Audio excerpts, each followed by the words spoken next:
Here we have Dan's 2018 Subaru WRX. The VA Subaru is the first generation of the WRX.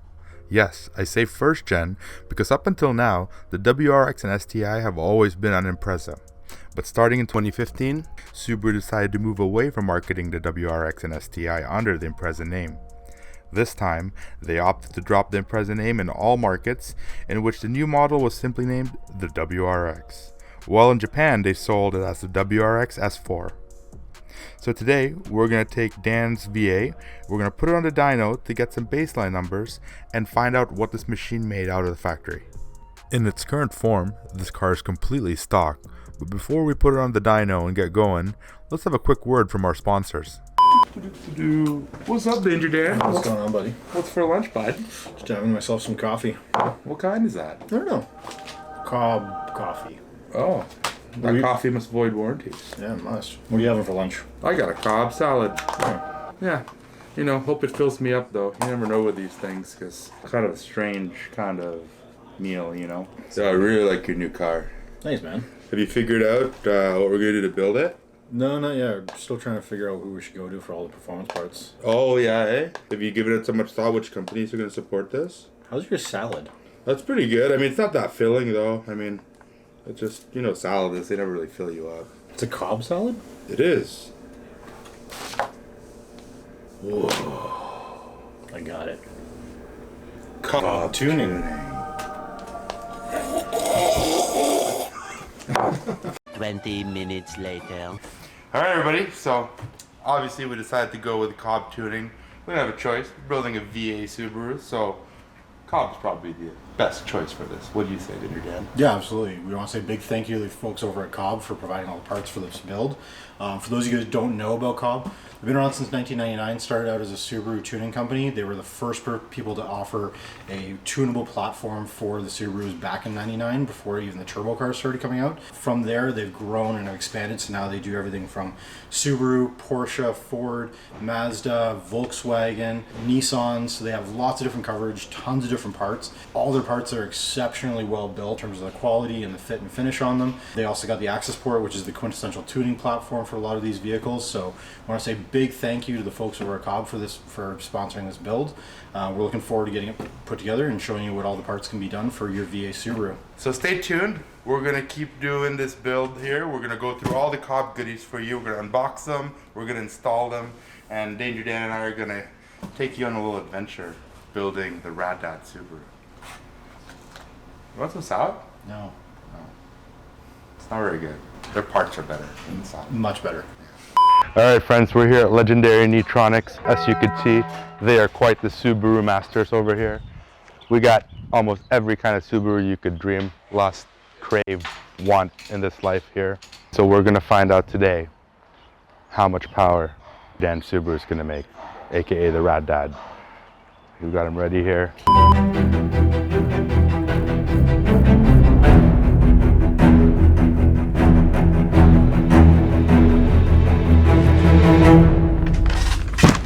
This in breaking news. You think Amber Heard and Johnny Depp was exciting? Well, how about the EPA versus Cobb tuning? What exactly is the EPA doing? Essentially, they're wetting our blanket. Back in the 1970s, which wasn't exactly the cleanest time, the US had Nixon as president. That was wonderful. They had a wonderful oil crisis, which detuned the power for pretty much everybody. Also, at the same time, there was something slipped through called the 1970 Clean Air Act. Essentially, this was to add air pumps and quite a few other emissions control units to help clean up the air. So places like California went from extremely dirty to still extremely dirty. Fast forward to now, the government really hasn't done much to enforce these laws, but for some reason it's come back across their radar to essentially put pressure onto different areas like the aftermarket to help clean up things. So this transitions us into the Greenspeed initiative from Cobb. The Greenspeed initiative is Cobb essentially putting a priority on being green while still allowing for aftermarket fun and goodness. So this means that California can worry less about the pollution and more about crippling depression and homelessness. So what does this mean for all of you tuners and Cobb Pro tuners out there?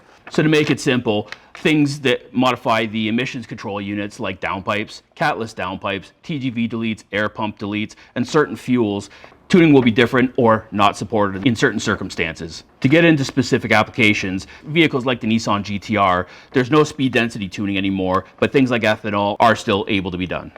Subarus, it's kind of all over the place. With the EJs, the EJ255 and the 257, essentially there was hijacking of sensors, so unfortunately there's no longer a way to do that. So what happens when you aren't able to hijack a sensor or turn check engine lights off, when a check engine light comes on, the car will go into limp mode, which is unfortunate, but Cobb has a fix coming shortly for this. For the VAs in the WRX with FA20, this car doesn't require any hijacking of sensors, so tuning is normal. TGV and air pump deletes, unfortunately, are no longer supported, either through Pro Tuning or through the off-the-shelf maps. When doing things on the VA WRX, like an intake, an intercooler, and other little modifications, then you can still tune for that, but it's mainly the emissions control units that you aren't able to tune for the time being.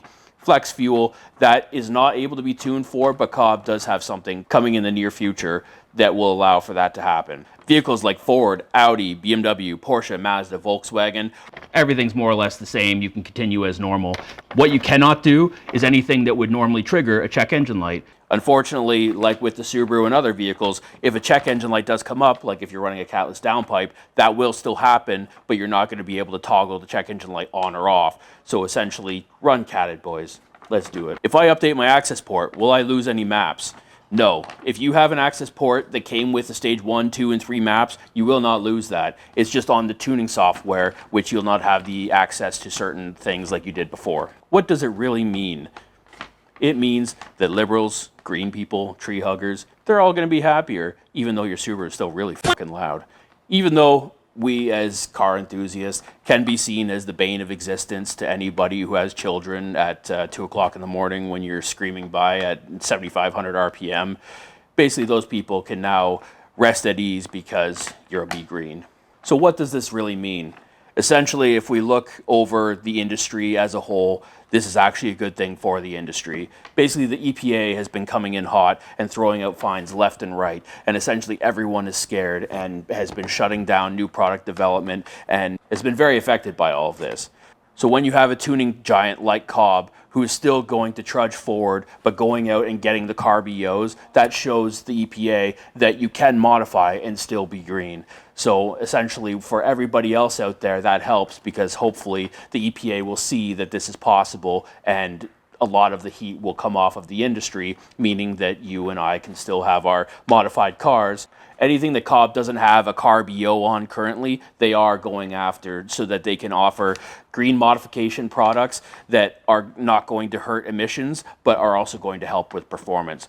Cobb being a massive tuning company that they are, they have the resources to develop products and offer CARB EOs for people in California, which have quite strict emissions, but also in just other areas where having the emissions compliance is going to be very helpful. What this does is it allows you to make power, but then not hurt the environment, which apparently is a bad thing because it's getting hot out. So what is a CARB EO exactly? When talking about CARB EOs, this means an executive order. CARB is the California Air Resources Board. This is the governing body in the state of California for emissions control, which is actually something that is a little bit separate from the EPA. California is the only state permitted to issue emission standards under the Federal Clean Air Act. Essentially, everything needs to pass CARB in order to be roadworthy or deemed roadworthy. California has the strictest emissions control out of all of the US. So all companies are building to this standard, or at least attempting to, that way that they know that if it passes in California, it's going to pass elsewhere. But companies such as Cobb are making constant innovations to create new products which do have these EOs, which mean that you can modify safely and not have to worry about being in violation of the law. There has been a lot of information and disinformation lately on the internet, which has been spreading doom and gloom. But luckily, companies like Cobb have been setting the example and have been making constant innovations to create products that are both green as well as attaining extra performance. Cobb's new stage packages, for example, are making the same power without a downpipe as the previous stage packages were. So with these new stage packages come a lot of new products. This means that you can have your cake and eat it too. Things like Cobb's 20G Turbo has an EO approval. All of their titanium products have EO approval. All of their Redline products have EO approval. So you can modify without having to worry. So to reel everything back in here, I just want to talk about how Cobb taking the initiative here is really helping the rest of the aftermarket. Cobb is a fan of having your cake and eating it too. I am as well. I'm just getting this in. All right, we're going back to Dan and Lou, who are working on Project Greenspeed WRX. We're going to interview these guys soon, try to see what they really think about this Greenspeed thing. I know there's a lot of controversy on the internet. Look at what all these people on the internet are saying. But really, they haven't tried it themselves, I think. But we're going to do it.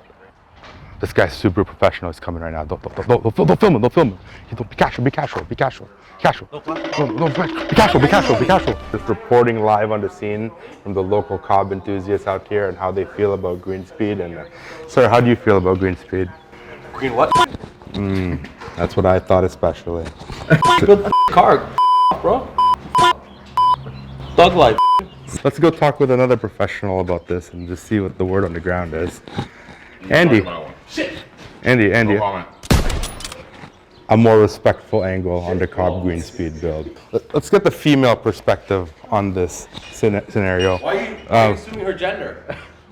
Let's get a Natalie perspective Why on are you this. assuming her name? Let's get this person's opinion on Greenspeed. My opinion on Greenspeed? Yeah, well, how do you feel about it as a professional? I'm indifferent to it, to be honest. If you want to modify your car and make power, then you take the risks that go along with it, and if you don't want to deal with it, then keep it stock. Beautiful, man. That's what we came here to see. That's the real freaking word on the street. How do you feel, Dan, as a professional voider of people's warranties on their cars? How do you feel about Greenspeed? It's a little bit emotional right now. Vibe on the ground here. People are angry, happy, neutral, all over this Greenspeed thing. So without further ado, let's see what this car does on the dyno, friends.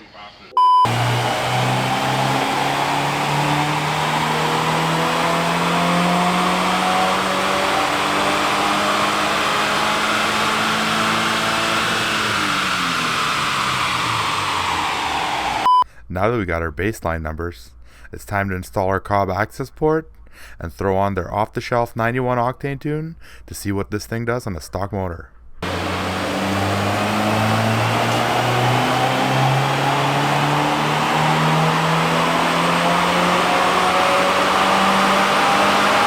Hey, that's pretty good.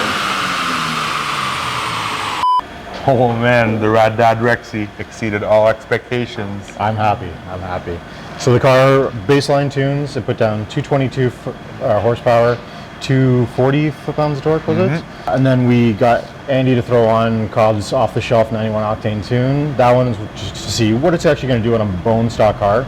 So we did nothing else, just threw the tune on there, put on the high wastegate tune. Car ended up making 238 horsepower and 246 foot-pounds of torque. So, you know, big jump over stock. Car's got a lot more drivability out of it. It's going to feel a lot faster. You know, and that's pretty good numbers for just a bone stock. Yeah. Take it out of the box, slap it in, nothing else done to the car tune. So I'm kind of excited to see what everything else, all the good stuff that Cobb sent to us is going to be doing for this car. Should be making some good power. Really stoked. Stay tuned, everybody. Well, that's it for our first episode of Project Greenspeed. Next up, we're going to start unboxing our Cobb goodies and start bolting stuff onto this machine and see if we can make a bit more power next time we come visit the Neetronics dyno. Thanks for watching, everybody. See you in the next episode. Bye now.